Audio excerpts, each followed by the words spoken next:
The gavel slammed down like a gunshot in the marble courtroom. But it was Anthony's whisper in my ear that shattered me. "You're mine, David. Forever."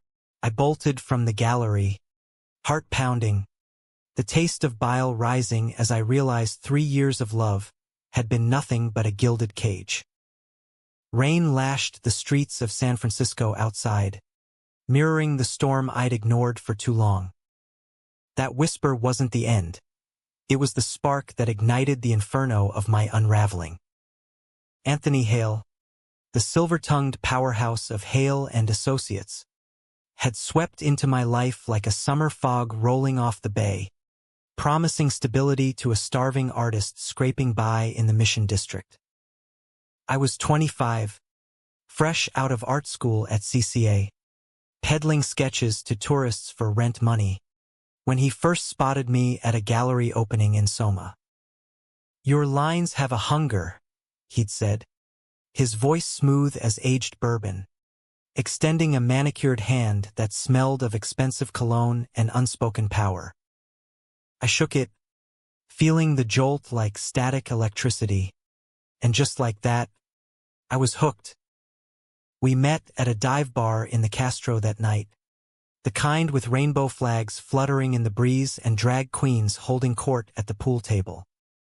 Anthony was older, 38, with salt and pepper hair cropped sharp, a jawline that could cut glass, and eyes like polished obsidian that saw right through your bullshit.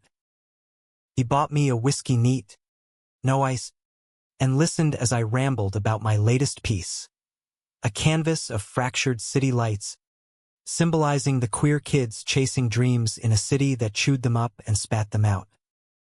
"You're wasted here," he said, leaning in close enough that I could feel the heat off his skin.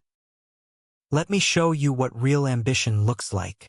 By dawn, we were tangled in the sheets of his penthouse overlooking the financial district, the skyline a glittering apology for every broken promise America had ever made. Sex with Anthony wasn't just physical, it was a conquest. His hands mapped my body like legal briefs, claiming every inch with a precision that left me breathless and begging. "You're perfect," he'd murmur, tracing the tattoos snaking up my arms. Dragons I'd inked myself in a Hate Street parlor, reminders of the fire I'd almost lost. For the first time, I felt seen, not as the foster kid who'd bounced between homes in Oakland, but as someone worthy of desire. The honeymoon phase stretched into months, a blur of rooftop dinners at his firm's galas, where I'd stand awkwardly in tailored suits he picked out, nodding along to conversations about mergers and tax loopholes. Anthony's world was a far cry from mine.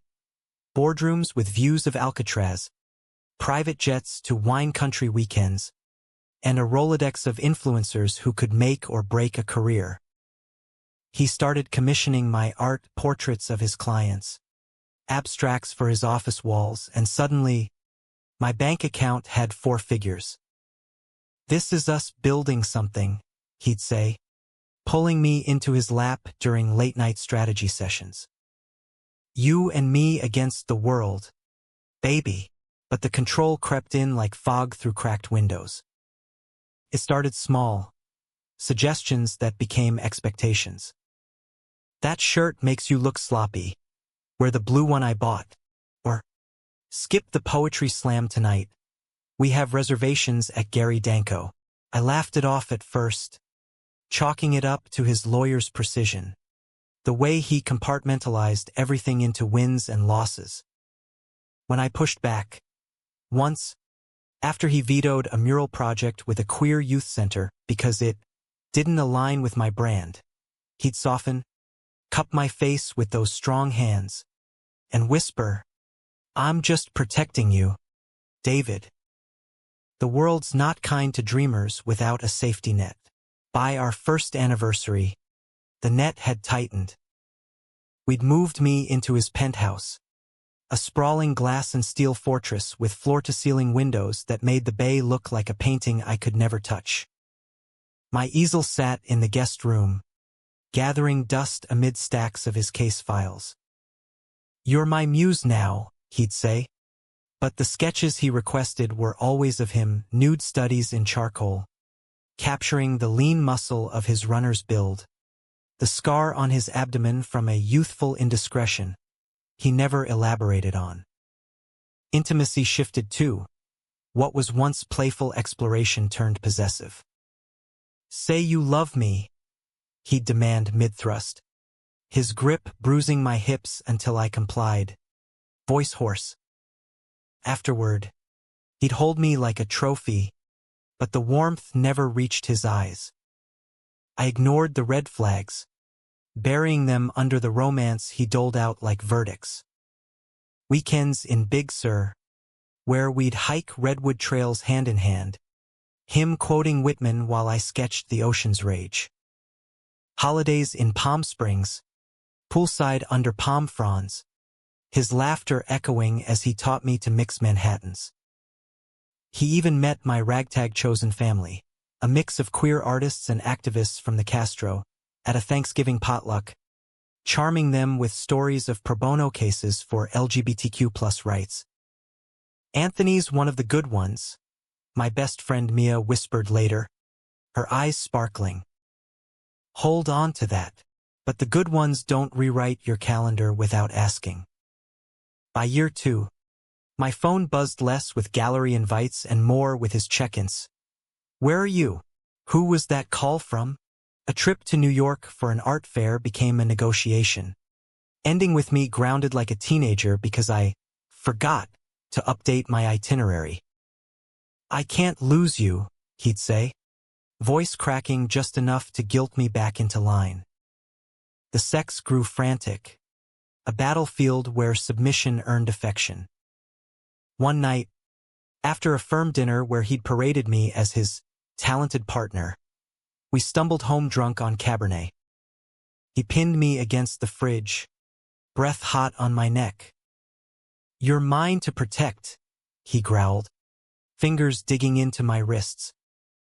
I came undone, whispering his name like a prayer. But as he collapsed beside me, snoring softly, doubt wormed in. Was this love, or just another contract? The betrayal simmered beneath the surface, bubbling up in stolen glances at parties. Anthony's firm was a viper's nest, cutthroat associates vying for partnership, clients with morals as flexible as their wallets. He confided in me over midnight scotch, the rival who'd sabotaged his biggest case, the mentor who'd groomed him only to discard him. "Trust no one but me," he'd say, clinking glasses. I believed him until the emails. It was a Tuesday in late fall, the city wrapped in that crisp bite that promised rain. Anthony was in D.C. for depositions, leaving me the penthouse to myself, a rare mercy. Bored and restless, I wandered into his study, the one room off-limits unless invited. His laptop sat open on the desk, screen glowing like a siren's call. I shouldn't have looked, but the fog of isolation had me grasping for any scrap of normalcy. The inbox was a flood. Memos, motions, and then him. Emails from Jay, time-stamped over the last 6 months. Flirtatious at first, "Miss your voice in the office," then explicit links to hotel bookings in LA. Photos that made my stomach lurch. Anthony's hand on a younger man's thigh, their lips inches apart in a dimly lit bar. "Can't wait to feel you again," Jay wrote. David doesn't suspect. Does he? My knees buckled, the room spinning as I scrolled. 3 years of us, and he'd been carving out side deals, treating me like a clause he could amend. Rage boiled over, hot and unfamiliar. I slammed the laptop shut, grabbed my jacket, and fled to the streets, the foghorn moaning like a dirge. I ended up at our old bar in the Castro, nursing a beer until Mia found me, her drag makeup smudged from a show. "Spill," she demanded, sliding onto the stool. The words tumbled out, "Anthony, the control, the lies." She hugged me tight, her sequins scratching my cheek. "You're stronger than this cage, babe. Fly." But flying meant facing the storm. Anthony returned Friday, all smiles and takeout from Zuni Cafe, oblivious or feigning it. We ate on the balcony, the Golden Gate a silhouette against twilight. "Missed you," he said, feeding me oyster shooters. I nodded, throat tight, waiting for the right moment. Came after dessert, when he pulled me to the couch, hands roaming familiar paths. "Stop," I said, voice steady despite the tremor. He froze, brow furrowing. "What's wrong?" I shoved my phone at him, the screenshots I'd printed, evidence laid out like exhibits. His face drained of color, then hardened into that courtroom mask. "David, it's not. Don't." I cut him off, standing tall for the first time in years. 3 years, Anthony. You own my time, my body, my fucking soul. And for what? A side piece to stroke your ego. He lunged, not violent but desperate, grabbing my arms. "I love you." Jay was nothing, a stress fuck after bad days. "You can't leave over this." The plea cracked his voice, but it was laced with that old command, the one that had bent me before. I wrenched free, the dragons on my skin seeming to writhe. "Love doesn't control. It frees." The words hung heavy, a verdict of my own. He begged through the night, promises of therapy, open phones, anything to rewrite the narrative. Dawn broke with me packing a duffel, his eyes red-rimmed on the threshold. "You'll regret this," he whispered, not a threat but a prophecy born of his own fears. I didn't look back as the elevator descended, the city awakening below like a canvas wiped clean. Freedom tasted like salt and exhaust on the BART ride to Oakland, where Mia's couch awaited. Days blurred into weeks, therapy sessions in a No Valley office, where a soft-spoken counselor unpacked the trauma I'd normalized. "Gaslighting leaves scars deeper than fists," she said, and I nodded, sketching mandalas in my journal to steady the shakes. My art surged back, raw, uncommissioned pieces of fractured hearts and reclaimed wings, sold at pop-ups in the Mission. The queer community wrapped around me like a quilt, brunches at Tartine, pride marches where I waved a flag for the boy I'd buried. Yet Anthony haunted the edges. Untraceable gifts arrived. A sketchbook from Paris, a bottle of my favorite mezcal, each with a note, "Come home." I burned them in Mia's sink, the flames dancing like the fire I'd rekindled. Months turned to a year. The penthouse a ghost story I told at open mics, drawing nods from survivors in the crowd. I dated tentatively, a barista with kind eyes, a musician whose laugh lit rooms, but none stuck, the trust too tender. Then, the climax crashed in like a rogue wave.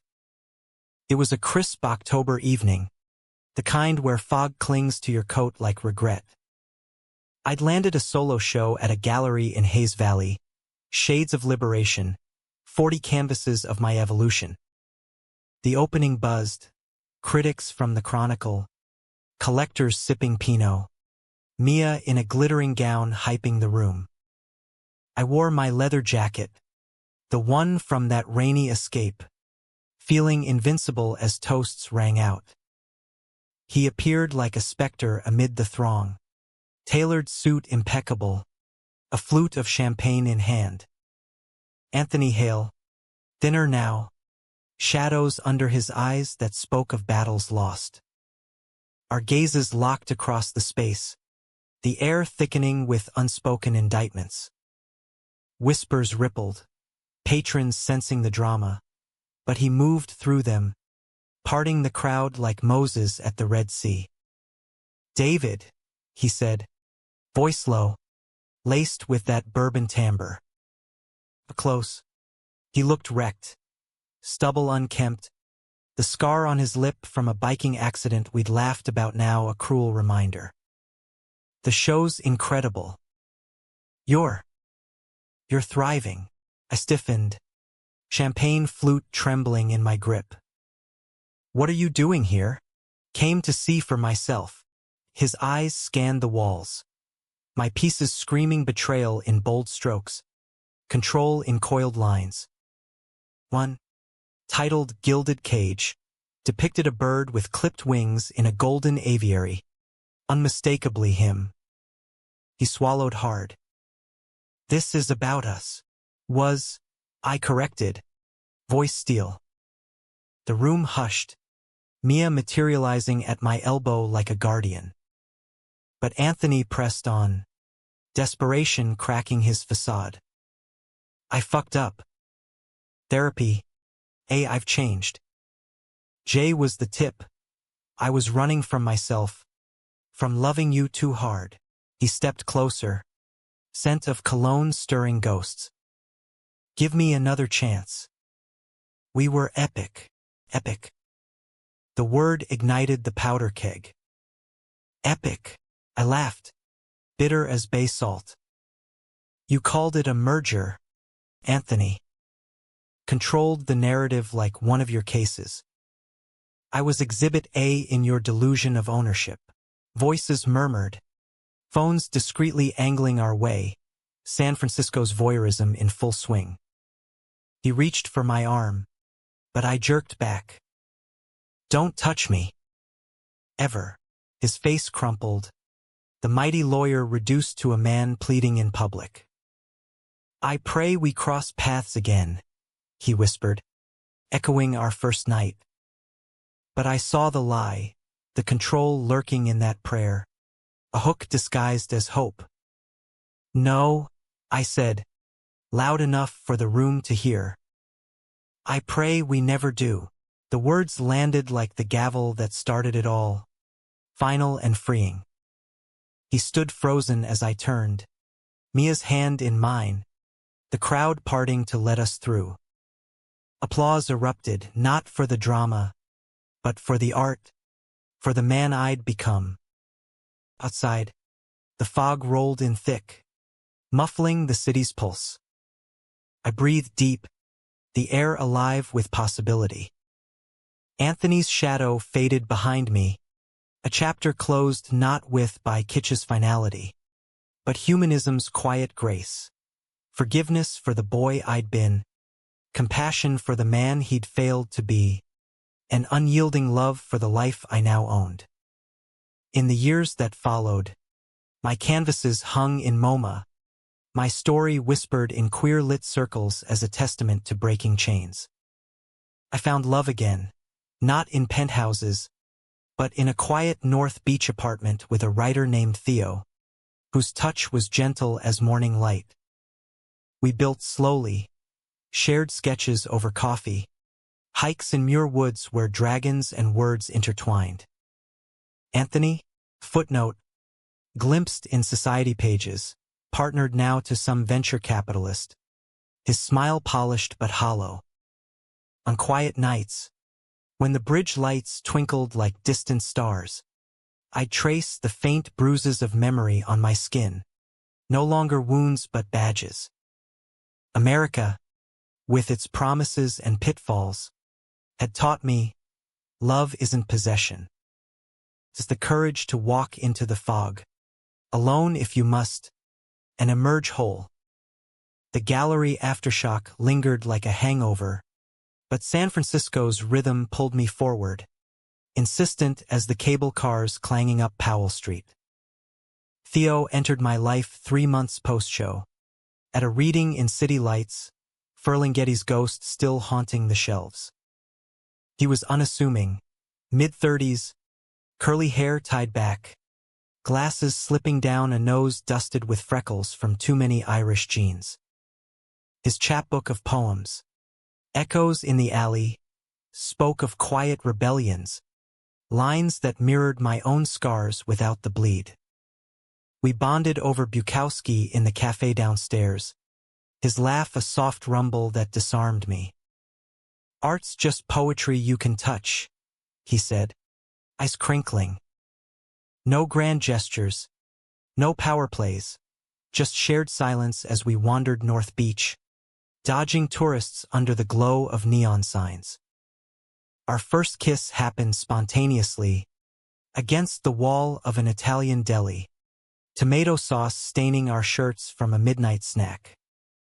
Tasted like garlic and grace, nothing like Anthony's conquests. Dating Theo was rediscovery. Lazy Sundays at the flea market in the marina, haggling over vintage typewriters. Evenings in his tiny flat, where he'd read drafts aloud while I painted by lamplight. He never asked for my past, but when it spilled in hushed confessions over pad thai from the corner spot, he listened without judgment. "Sounds like you survived a war," he murmured once, tracing my tattoos. "And came out a general," yet freedom's echo carried Anthony's whisper. Nightmares jolted me awake, his hands too tight, his voice commanding stay. I slipped from bed, pad to the balcony overlooking Coit Tower, and sketch until dawn chased the shadows. Theo learned the signs, brewing chamomile without a word, his presence a balm. "You're safe now," he'd say, and slowly, I believed it. My career ascended on wings I'd mended myself. The Shades show led to commissions from progressive firms, murals for a tech startup in Dogpatch championing trans rights, portraits for the LGBT Historical Society. Critics called my work visceral humanism, a queer lens on American resilience. Mia threw a launch party at her duplex in No, complete with a drag tribute to my exorcism. Laughter filled the air. Queen's lip-syncing to Gaga while I danced with Theo, his hand light on my waist. But betrayal's tendrils reached further than I'd feared. One rainy April afternoon, as cherry blossoms wilted on Polk Street, a manila envelope arrived at the gallery, unmarked, postmarked from the financial district. Inside photos. Not the illicit ones from Anthony's laptop, but new me and Theo at the ferry building, candid shots from afar, sketches I'd left at a cafe, annotated with his scrawl, "Still mine," a note clipped to the stack, "He's using you. Come back before you break again." My blood ran cold, pulse thundering like the waves at Ocean Beach. Stalking? Or worse, a violation from his legal arsenal? I confronted Mia over urgent texts. Her reply a flurry of emojis and, "Call the cops. Bitch." But evidence was thin. No prints. No digital trail. Theo urged caution, his pragmatism a steadying force. Block him everywhere. We're building our fortress. The fortress held, but cracks formed. Paranoia shadowed our dates. Glances over shoulders at Tartine, hesitating before posting on Insta. Sex, once exploratory joy, tensed with ghosts. I'd flinch at sudden touches, whispering apologies into Theo's chest. "It's not you," I'd say, hating the echo of excuses I'd once made for Anthony. He'd hold me tighter, patient as the tide. "Healing's messy, love. We'll mop it up together." Summer brought a fragile peace. We escaped to Yosemite, pitching a tent under sequoias that dwarfed our fears. By campfire light, Theo shared his own scars. A coming out gone wrong in Boston. A family that chose silence over sun. "America's got room for our stories," he said, roasting marshmallows. As long as we tell them loud. I painted him there, charcoal on bark. His profile etched against stars. A piece that became the centerpiece of my next exhibit. Fall reintroduced conflict. Sharp as autumn wind off the bay. Anthony's firm announced a merger gala at the Palace of Fine Arts. An event splashed across the Chronicle Society page. He was front and center, arm around his new beau, but his dedication read like a coded message. To second chances, in art and life. Mia spotted it first, forwarding the link with a middle finger gif. Subtle as a sledgehammer, I debated skipping my own networking event that night, a queer arts funder mixer at the De Young, but Theo nudged me out the door. Don't let him dim your light. The museum buzzed with possibility. Donors in Kashmir, artists pitching visions. I mingled, pitching a community workshop, when a shadow fell across my path. Not Anthony, but his associate, slick-haired, with a smile like a subpoena. David, right? Tony speaks highly of you. The name drop landed like ice water. He handed me a card, Hale and Associates Pro Bono Initiative.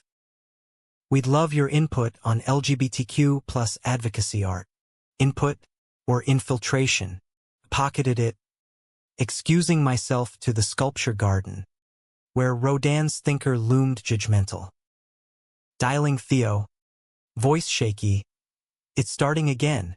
He arrived in 20, taxi screeching up to the steps, pulling me into a hug that smelled of ink and rain. Fuck their games. Let's go home.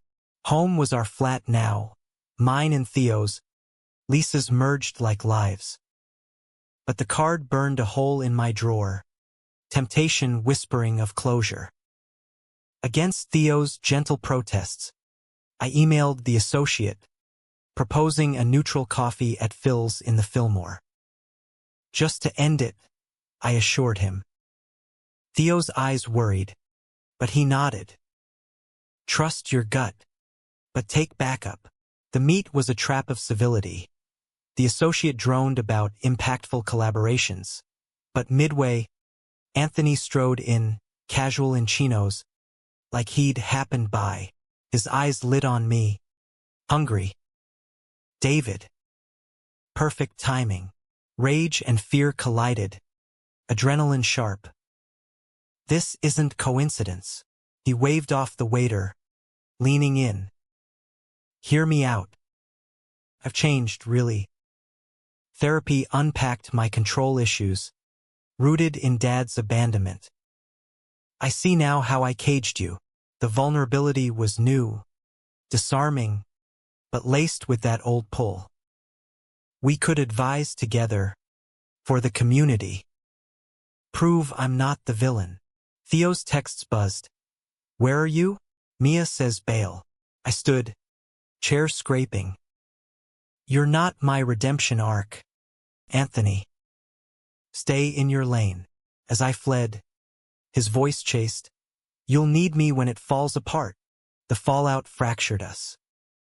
That night, Theo and I argued, raw, his fear clashing with my need for finality. He's poison, Theo snapped, pacing our kitchen. Why risk it? I lashed back. Because burying ghosts lets them rot inside. Doors slammed. Silence stretched. By morning, apologies brewed with coffee, but the seed of doubt sprouted. Winter deepened the rift. Holiday lights twinkled mockingly as my workshop launched. Kids from the Castro painting their truths on warehouse walls. Anthony's initiative countered. A glossy event with celebrity endorsements, stealing thunder and donors. Whispers circled. Hale's version is more polished. My funding dipped. Stress etching lines around Theo's eyes as he juggled his manuscript deadline. Betrayal's second wave hit Christmas Eve. A donor pulled out, citing conflicts of interest. Anonymous tip to the board about my unstable past. I traced it to Anthony's IP. a digital fingerprint too blatant for accident. Confronting him via voicemail, voice steal, "This ends now, or I go public." His reply, hours later, protecting the cause. "You're too emotional." Emotional. The word ignited the climax I'd delayed. New Year's Eve. As fireworks burst over the Embarcadero, I rallied Mia and allies for a counter-event. A pop-up in the Mission, free art supplies for underserved queer youth. Word spread via X, threads exploding with support. Anthony crashed it, entourage in tow, turning our grassroots vibe into a photo op. The crowd tensed, phones out. He approached, mic in hand from a donor speech. "David's passion inspires us all," he boomed, scripted charm dripping. But I snatched the mic, heart thundering. "Inspires? Or exploits?" The square hushed. I spilled it, not salacious details, but the truth. Control masked as love, betrayal as business. Real advocacy builds up, doesn't tear down. Anthony Hale built empires on broken backs, mine included. Gasps rippled, then cheers as youth raised painted fists. Anthony's face ashen. He fled into the night, the fog swallowing him whole. Media frenzy followed, SF Examiner headlines, podcasts dissecting queer power plays. His firm distanced, clients bolted. For me, vindication, laced with sorrow. Theo and I rebuilt on that ash, couples counseling in the Castro, where we unpacked my triggers, his insecurities. Spring bloomed with our commitment ceremony, backyard affair under wisteria, Mia officiating in full drag. Vows exchanged, "I choose your chaos." Every day, no rings, just intertwined tattoos, his words on my wrist, my dragon on his. Years layered like varnish on canvas. Anthony faded to obscurity, disbarred whispers, a quiet relocation to LA. I mentored at CCA, Theo's novel hit bestsellers, our life a tapestry of chosen family brunches and gallery crawls. On the bridge at dawn, fog lifting, I'd stand with Theo's hand in mine, the signboard of memory reading not broken chains, but forged links, humanism's gift, not erasing scars, but weaving them into strength. In America's vast, flawed canvas, we'd painted our corner-bold lovers, survivors, free. The commitment ceremony's afterglow stretched into summer, a haze of possibility that San Francisco wore like a crown of fog-kissed wildflowers. Theo and I honeymooned locally, road trip up Highway 1 to Mendocino, windows down, his playlist of indie folk mingling with the crash of waves. We camped on bluffs, bodies entwined under star-pricked skies, whispering futures. A house in Bernal Heights, maybe kids via surrogacy, art studios side by side. Our empire, Theo joked, built on words and wonder, not billable hours. Back home, normalcy bloomed. Mornings started with espresso from our ancient machine. Theo hunched over his laptop plotting plot twists while I mixed pigments in the sunlit kitchen. Afternoons bled into collaborations, his poems inspiring my series on queer cartographies, maps of hidden histories etched in acrylic. Evenings were sacred walks along the Embarcadero, hands brushing, sharing dreams like secrets. But Anthony's specter, though diminished, lingered in the ether. A Google alert pinged sporadically, his name in low-stakes legal blogs, a podcast appearance defending misunderstood masculinity that drew eye rolls from my circle. Mia forwarded it once, annotated with devil horns, still therapizing his assholery. We laughed, but the undercurrent tugged. Had I truly severed the chain, or just lengthened it? Conflict reignited subtly, as betrayals often do. Fall brought a joint project. Theo's publisher commissioned illustrations for his next book, a queer retelling of American folklore. I dove in, sketching Paul Bunyan as a lumberjack lover, Johnny Appleseed sowing seeds of rebellion. Deadlines loomed, stress simmering like risotto on the stove. One night, bleary-eyed at 2 a.m., my phone lit with an unknown number. Proud of your work. I deleted it, but sleep evaded. Theo stirred, mumbling, "Everything okay?" "Just ghosts," I whispered, curling into him. Morning brought resolve. Change numbers, tighten privacy. Yet the seed of paranoia flowered. Glances at shadows on our stoop. Hesitation before opening mail. The real storm brewed from within. Therapy unearthed layers I'd glossed. Not just Anthony's control, but my complicity, the foster kid hunger for stability that made his cage feel like home. You equated love with provision, my counselor noted, her office overlooking the Presidio's greens. Now, reclaim what provision means to you. Sessions with Theo mirrored this, his Boston wounds surfacing in overprotectiveness, my triggers in withdrawal. We're both works in progress, he'd say, kissing my temple. Climax approached on All Hallows' Eve, when San Francisco donned its witchy best. Our Bernal block party pulsed with bass from food trucks, costumes blurring lines, Theo as a brooding Poe, me as a tattooed pirate. Laughter flowed with spiked cider, Mia slaying as a cyber siren.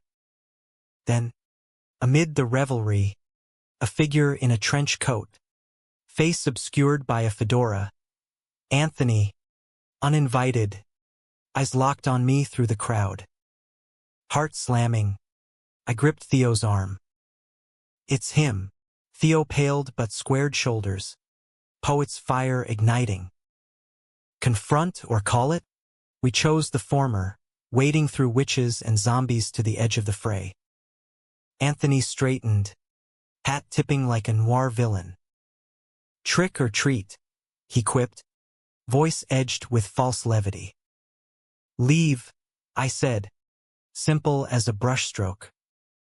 The party noise faded, a bubble of tension.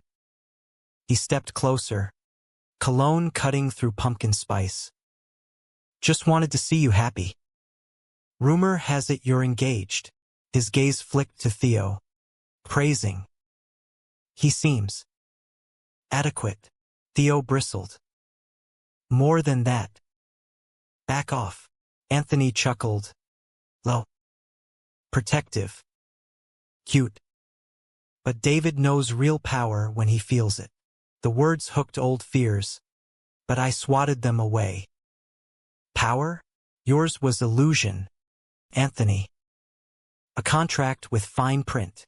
Mia materialized. Phone recording. Smile for the gram.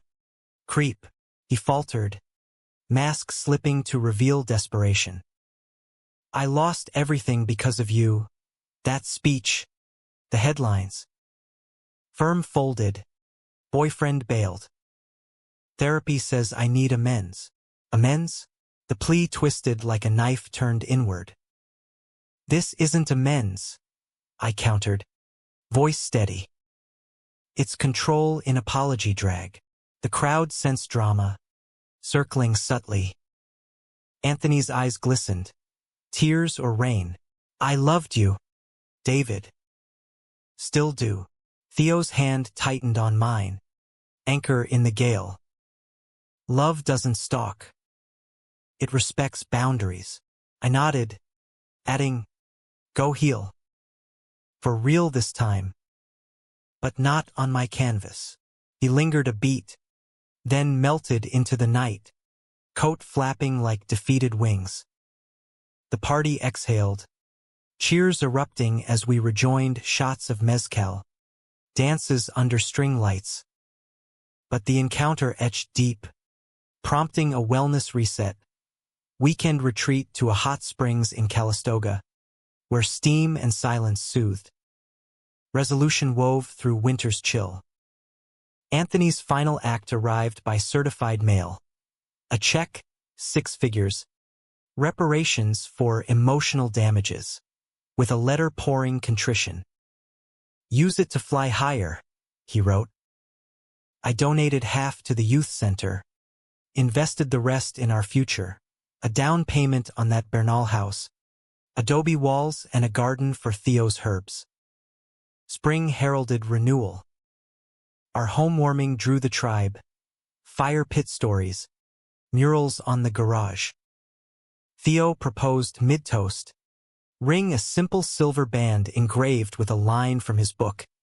In your light, I am found. Tears mixed with laughter. Yes, spilling easy. Years unfurled like a well-loved scroll. I taught masterclasses at SFMOMA.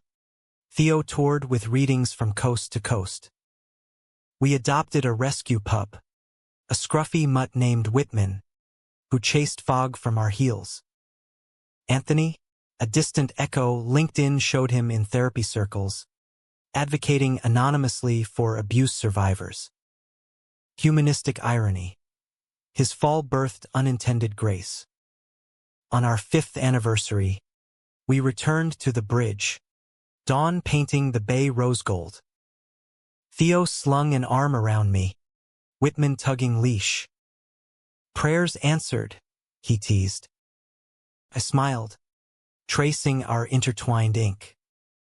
Paths diverged, and led here, America's heart, vast and veined with stories, held ours tenderly, a romance not of control, but consent, not betrayal's bite, but forgiveness's bloom. In the city's endless reinvention, we'd scripted our happy ever after, one heartfelt stroke at a time. The Bernal house settled around us like a favorite coat, its creaks and sun-dappled corners becoming the soundtrack to our unfolding lives. Mornings now included Whitman's eager yips, pulling us from bed to the kitchen where Theo experimented with oat milk lattes, his curls tousled from sleep. I'd brew pour-over, strong as my resolve, and we'd plan the day over toast, his edits on a new manuscript, my prep for a lecture series at USF on art as activism in queer America. Our rhythm was a quiet revolution, defying the title's ominous prayer. Yet, as autumn leaves carpeted the slopes of Twin Peaks, a letter arrived not from Anthony, but fate's sly courier. An invite to a National Queer Arts Summit in New York, headlined by none other than Elena Vasquez, the curator who'd championed my early work. Keynote, David Reyes on Resilience, it read. Theo hooped, spinning me in a waltz across the tile. Manhattan, baby, bagels and Broadway. The trip stirred sediments I'd long settled. Flying east, the Rockies below like abstract veins. Memories of Anthony's jet-set boasts resurfaced. Champagne toasts at 30,000 feet, his hand possessive on my thigh. I shoved them down, focusing on Theo's excitement. His first big reading in the city, a launch for his folklore anthology at a Brooklyn indie press. New York hit like a fever dream, hustle of Times Square yielding to the village's bohemian pulse. Our Airbnb in the West Village overlooked a cobblestone street where Stonewall's ghosts whispered. The summit opened at the Whitney, glass walls framing Hudson views, panels buzzing with voices from every corner of the spectrum. My keynote drew a packed house. Artists, activists, a sea of nodding heads as I wove Anthony's shadow into light. Control masquerades as care, I said. Slides projecting gilded cage. But breaking free, that's the masterpiece. Applause thundered, Q&A electric. Then, in the lobby mingle, collision. Anthony, across the room, in a slim-fit blazer, chatting with donors. Our eyes met, mine widening, his softening with surprise. No entourage, no armor, just a man nursing a seltzer, looking human. Theo tensed beside me, but curiosity overrode caution. 5 minutes, I murmured, weaving through. Anthony turned, setting down his glass. David. Theo, a nod, polite. A close. Changes etched him. Grayer temples, laugh lines deepened by something like peace. Heard your talk. Hit home. Stalking summits now? Quipped. Half jest. He winced. Genuine. No. Coincidence, pro bono panel on survivor rights. Consulting now. Low-key. The admission hung. Vulnerable. Theo cleared throat. Good for you. Tension crackled. But Anthony diffused. Congrats on the book, man.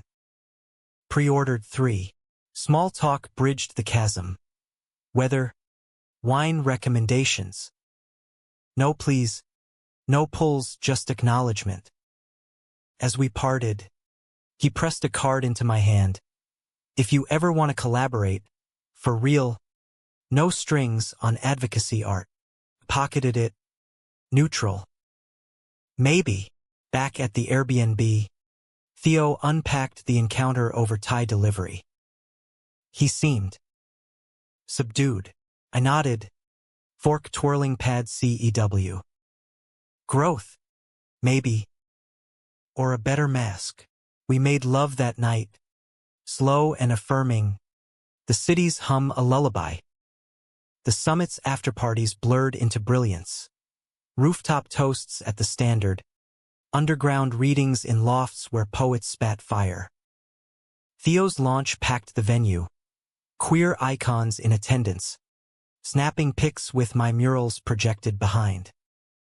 Pride swelled. Untainted. But conflict's whisper followed to D.C. Our layover whim. A cherry blossom festival detour. Petals like confetti on the mall. Strolling arm in arm. We stumbled into a pop-up exhibit. Anthony's name on a plaque. Collaborative installations for healing. Abstract pieces. Twisted metal symbolizing bonds broken raw. Unlike his old polish. Theo nudged. Check it out. We did. Wandering halls where survivors shared stories via interactive walls. One panel. From victim to victor. With Anthony's bio. Disbarred. Redeemed. Now nonprofit director. A video looped. Him speaking haltingly of the partner I caged. The love I weaponized. My throat tightened. Validation. Or manipulation. He appeared then. Mid-tour. Spotting us. Fancy. No evasion. We talked, really talked, for the first time since the bridge. About therapy's grind, his sponsor's tough love, the emptiness post-betrayal. I pray for your happiness, he said, eyes clear. No crossing paths needed. Theo listened, thawing slightly. Takes guts to own it. As blossoms fell, we parted with handshakes, civil, charged with closure. Back in SF, the experience fermented. I donated to his nonprofit anonymously. A bridge not burned but bypassed. Climax crested unexpectedly. Back west. A gallery fire, arson suspected. In Soma destroyed half my archive, including early Anthony portraits. Investigators traced accelerant to a disgruntled ex-associate of his firm. Grudge-fueled revenge. Anthony called. First contact post-DC voice urgent. I'm helping. Legal angles. Insurance hacks. Let me. I hesitated, Theo advocating caution. But losses ache overrode. Okay. But boundaries. He delivered pro bono filings that expedited claims, connections to restorers. Gratitude mingled with unease. A dance on knife's edge. The betrayal's echo peaked at the insurance hearing, courthouse steps echoing our origin. Anthony testified, unflinching, my past enabled toxicity. I won't let it destroy another's future. Jurors nodded. Settlement swift. Post-verdict coffee, neutral ground at a Castro cafe. He slid across a folder.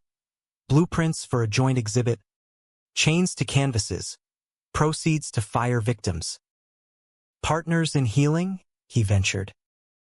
Temptation ward. Exposure. Impact. Theo weighed in over dinner.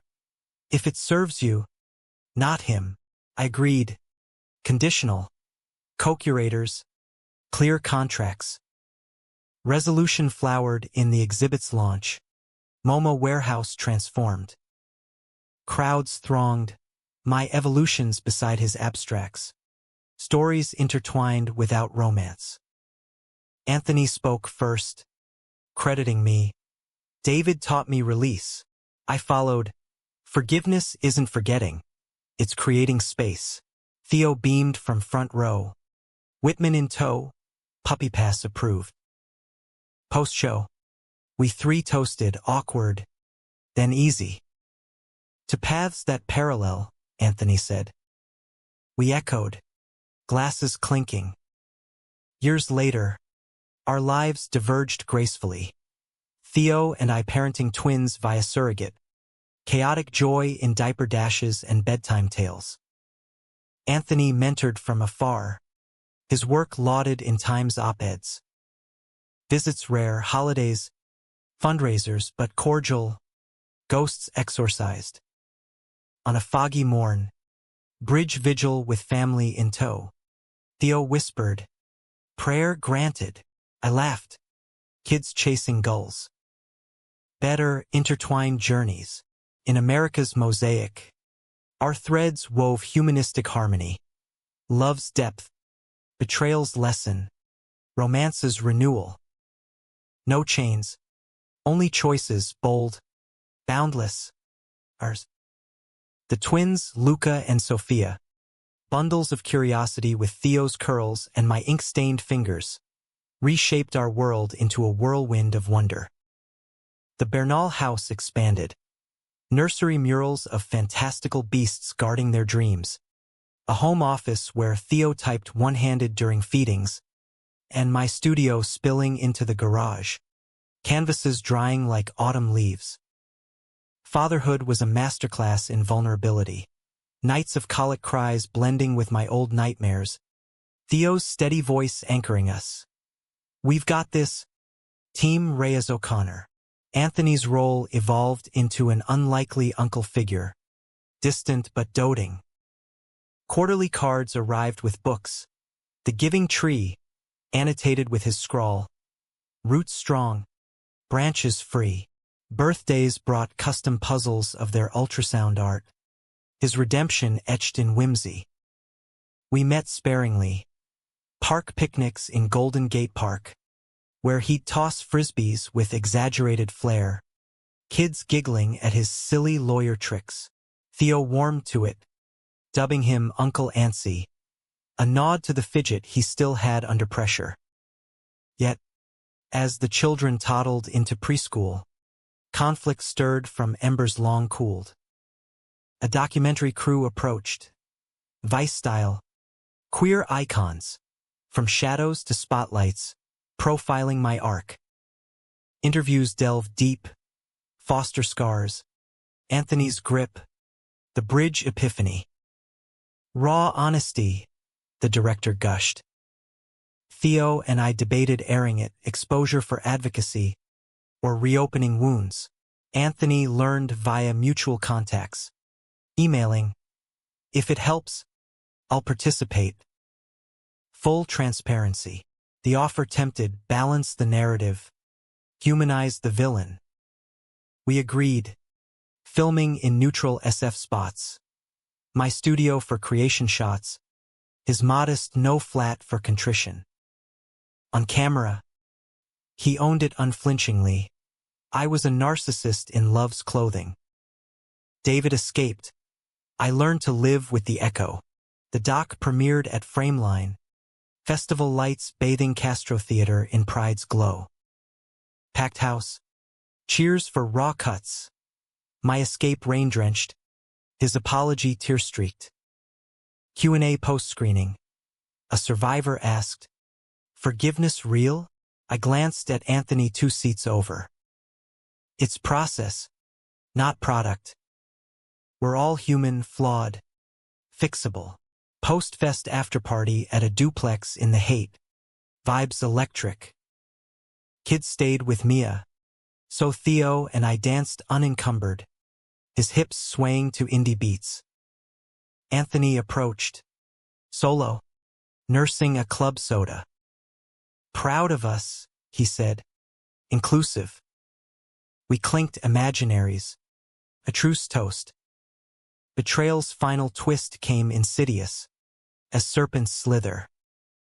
Months later, a tabloid snippet, page 6 whisper, ex-lawyer's queer expose, revenge or redemption? Sourced anonymously, twisting the doc into David's vendetta, painting Anthony as victim. My agent fielded calls. Theo fumed over breakfast. His crowd, stirring shit. Confrontation brewed at a neutral mediator, a coffee shop in the Mission, murals mocking our mess. Anthony arrived haggard, denial fracturing. "Not me." Old associate, bitter from the fire fallout. Evidence mounted. IP traces to a burner, grudges logged in emails.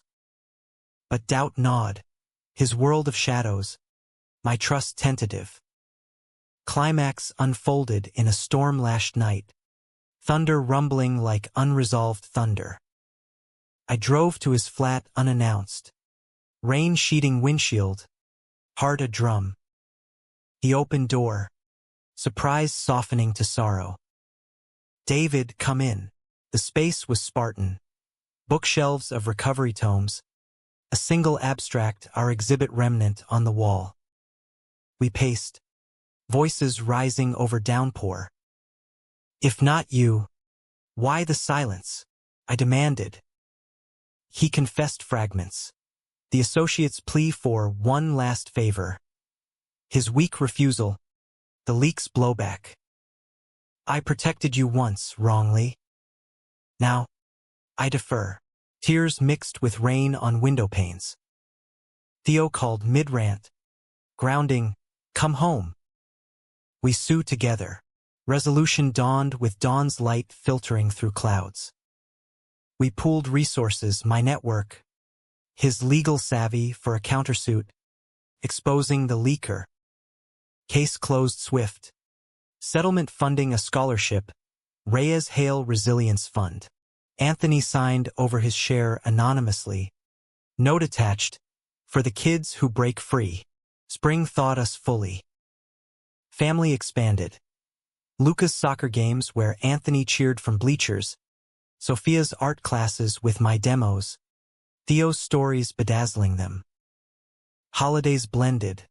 Thanksgiving at our table. His contribution a pecan pie from scratch. Symbol of mended fences. Years cascaded like the bay's endless tides. Twins hit double digits. Questioning heritage with wide eyes, we answered honestly, weaving Anthony's chapter as the storm that taught strength. He dated quietly, a professor, steady as oak, visiting with tales of travels, enriching our lore. Theo's novels stacked awards, my retrospectives toured coasts. On the bridge, now annual pilgrimage with growing brood, Whitman gray-muzzled at our feet, we'd reflect. Paths crossed, diverged, reconverged. Theo mused one eve, Sophia sketching beside. Anthony, invited, nodded from afar, grateful for the map you drew, the prayer of the title, transmuted. Not avoidance, but appreciation, for the control that forged resilience, the betrayal that birthed boundaries, the romance that healed.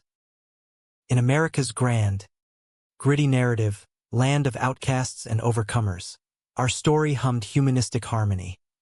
Love as liberation, forgiveness as forward motion.